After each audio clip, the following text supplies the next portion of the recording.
With the recent release of Guardians of the Galaxy Volume 3, we now have 6 total trilogies in the MCU. And today I'm going to be ranking each one of them from the worst to the best.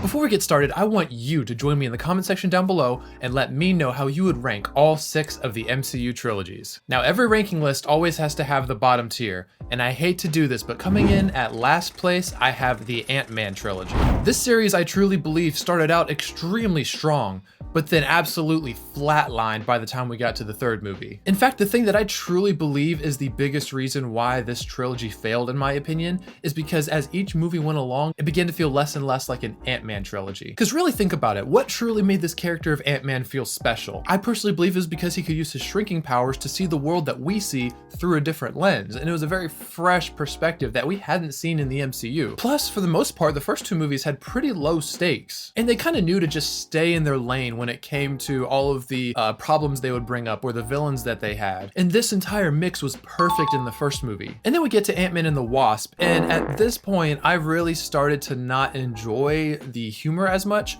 It felt a little overcooked.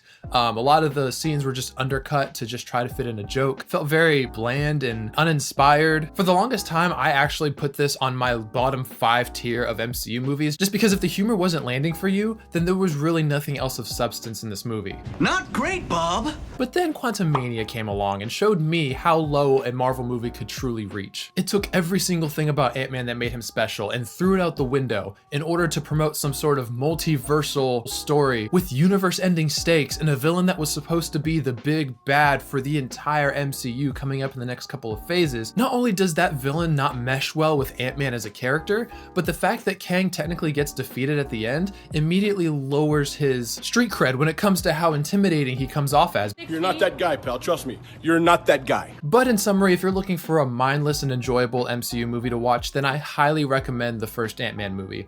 Other than that, the other 2 movies just don't bring much when it comes to rewatchability. At number 5, I have Thor. Now, I know that Thor technically has 4 movies, but it's my list, and I'll do what I want. The best way that I think I can describe these movies is tonal whiplash. Whiplash. We start with the first movie that's more of a Shakespearean drama with some fish out of water comedic elements sprinkled in throughout. I need a horse. We don't have horses, just dogs, cats, birds. And give me one of those large enough to ride. Then we get to the second movie, which takes out a lot of the humor and the heart that we got in the first movie, and the entire movie just feels bland and uninspired. In fact, one of the true instances that a lot of people say is the MCU machine, well, Thor The Dark World 100% felt like it was just thrown into the MCU machine and then it just spit out this movie. Then we get to Thor Ragnarok, which in my opinion was a pretty good breath of fresh air to the character of Thor. And I think Taika Waititi, when he was actually reined in by the MCU committee, I think he actually delivered a very fun adventure with Thor. And the rest of the supporting characters, I thought there was a lot of charisma, there was a lot of heart, there was a lot of just funny and enjoyable scenes.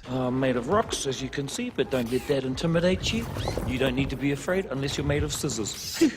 Just a little rock, paper, scissor joke for you. Oh, well, I tried to start a revolution, but didn't print enough pamphlets, so hardly anyone turned up, except for my mum and her boyfriend, who I hate. But I think Marvel got the wrong idea from this, and then we get to Thor 4, which is just overtly goofy, felt completely undercooked, and it just felt like a movie that did not take itself seriously at all. So when you look at the series as a whole, it's really hard to believe that the Thor that we meet in the first movie is the same Thor that we see in Thor 4. They're the same picture. And sometimes for certain characters, that's a good thing. That's called, character progression and a character arc.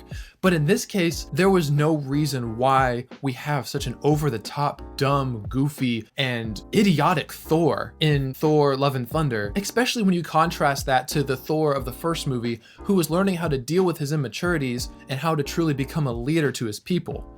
Just makes no sense whatsoever. I mean, when you have Chris Hemsworth actually speaking out after Love and Thunder and saying that he would not return to Thor unless it was a drastic new direction for his character, that's how you know there's trouble in the kitchen. Before I continue on to my next selection, I wanted to give you a quick PSA. I just posted on my community tab asking you guys to deliver some of your hottest takes when it comes to Marvel, Star Wars, and DC. All of the comments that you drop on that post, I'm going to be reading and featuring in one of my next videos. So if you have a hot take that you want to share with the internet, this is the best way to do it. So go ahead and jump on that community tab and let me know your thoughts. Do it! Now back to the ranking. Coming in at number 4, I have the Iron Man trilogy. I hate to have the founding member of the MCU so low on this list, but at the end of the day, it's not a popularity contest. When it comes to the first Iron Man movie, there's really not much to say that hasn't already been said. At the time, it was a true calculated gamble, especially because at that moment, Iron Man was just a B-list superhero with not much of a background in high-quality projects. And somehow, some way, Marvel nailed it. I still believe that Iron Man 1 holds up to this day. Now, I really don't have too much to say about Iron Man 2. Overall, it's a considerable drop in quality compared to Iron Man 1. It's still not bad, but it's kind of boring and really doesn't add anything new, especially when we get this cool concept of a character in Whiplash, only to have him at the end don another gray mechanized Iron Man suit, just like how Jeff Bridges did in the first movie. And having that sort of consistency when it comes to the final villain, it didn't really work well for me, and it felt like Marvel didn't know how to really push the envelope when it comes to creative villains. So even though they're still trying to figure their way out, it just didn't work for me. Justin Hammer was the saving grace of this movie in my opinion though, and I thought the charisma that he brought on screen was extremely enjoyable, and I really hope that they use him in some future projects. In fact, I hear rumors that he may be in Armor Wars, but I guess we're gonna have to wait and see. This is my Rachmaninoff's third, my Pieta. It's completely elegant, it's bafflingly beautiful, and it's capable of reducing the population of any standing structure to zero. I call it the ex-wife. Now, Iron Man 3 has been one of the hottest takes that I've had on my channel, and that take being that I actually really enjoyed it. It's like the Thor Ragnarok of the Iron Man movies. We get to have a fresh look at the character of Tony and see his character pushed to new limits that we thought he couldn't reach before. Having him needing to fight through his PTSD and also having to overcome obstacles in a way where he can't just show up in his Iron Man suit and blast through everything, I thought that was a nice, fresh perspective on his character. But where the movie did drag down, and I'll even admit this, is the villain. Guy Pearce as Aldrich Killian just isn't it. As a standalone villain, he's okay, but having the twist that he is the actual Mandarin, it didn't land for me. I am the Mandarin! Okay. Now granted, I wasn't as furious as a lot of Marvel fans were at the time, but I still can agree that it didn't fit with who the Mandarin is, especially considering in the comics he's one of Iron Man's most feared adversaries. If anything, Killian is like a Dollar Tree version of Syndrome from The Incredibles. Everyone can be super. And when everyone's super, no one will be. And I'm glad they decided to retcon the true Mandarin in Shang-Chi. The only thing that I wish would have happened is we got to see a true Mandarin versus Iron Man face-off.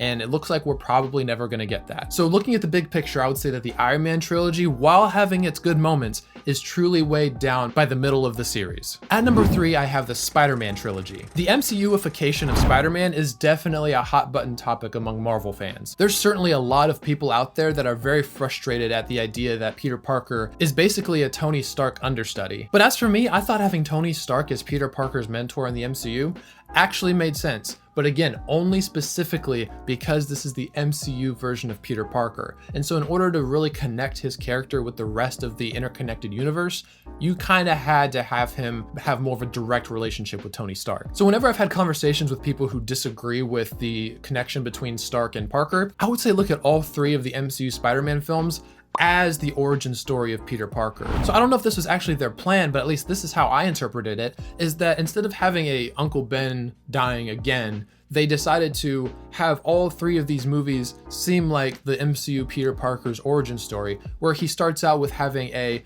older mentor, in this case being Tony Stark, and then with that mentor, in this case literally dying by the time we get to No Way Home, we see Peter Parker have to overcome, learn what it truly means to have great power and balance that with the great responsibility. And by the time we reach the 3rd movie, he really has progressed further in his character arc. And I think that when we get the next trilogy of Spider-Man movies, hopefully, if Marvel and Sony can figure out all their shenanigans, then hopefully we'll get to see the true Peter Parker that all of us longtime Spider-Man fans know and love. Now, it's not all sunshine and rainbows, as I do believe that the Spider-Man trilogy suffers from the same problems as the Iron Man trilogy. With that being, it really suffers a little bit of a drop in quality with the 2nd movie, but I believe that Homecoming and No Way Home are perfect bookends that raise the entire trilogy up a couple notches, which is why I have it at number 3 on my list. At number 2, I have the Captain America trilogy. In my opinion, this is the most technically sound and perfect trilogy in the MCU. Wait a minute, if it was perfect, then why do I have it at number 2?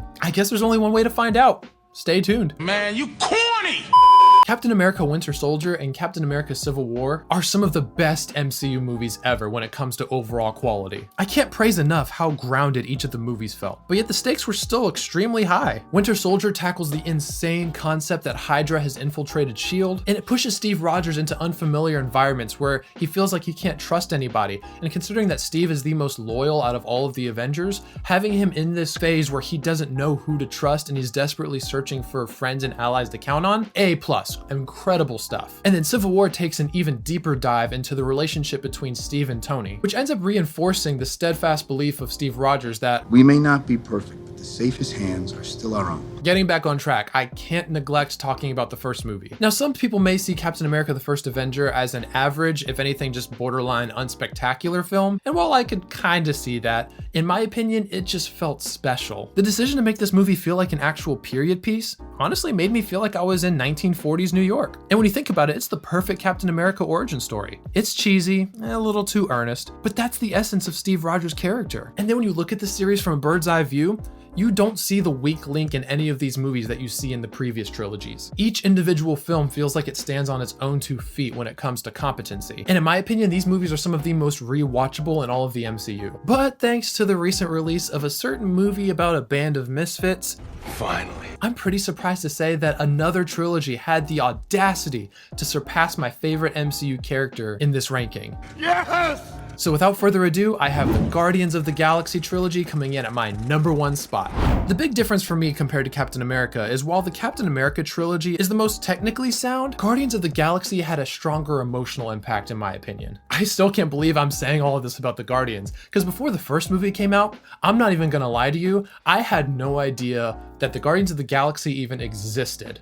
Who? You can call me a fake Marvel fan, you can say I don't know nothing about the comics, but the long and short of it is that I just had no idea. It just goes to show the complete trust that Kevin Feige had in James Gunn, taking these unknown characters and creating something truly unique. Never before had we had an MCU team that felt like an actual family, with all of the flaws included. I love the idea that in Guardians 1, none of them truly make sense together as a team, and they fight, they bicker, they don't even come together as seamlessly as other teams. But in my opinion, all of that made us as the audience root for them even more as they grow further and further together by the time we get to the third movie. And I'll be completely honest, I did not like Guardians Volume 2 for the longest time. No, don't like that. And while I still won't walk back my opinions too much, I think the release of Guardians 3 makes Volume 2 feel 10 times better in my opinion. I think Volume 3 improved and confirmed a lot of the decisions from the characters in Volume 2, and that's the sign of a perfect sequel. When you can add so much more rewatchability to the previous projects that came before, and it gives their characters 10 times more depth, that's exactly what a sequel should be doing. You go back and rewatch some of the characterizations of Rocket or Star-Lord or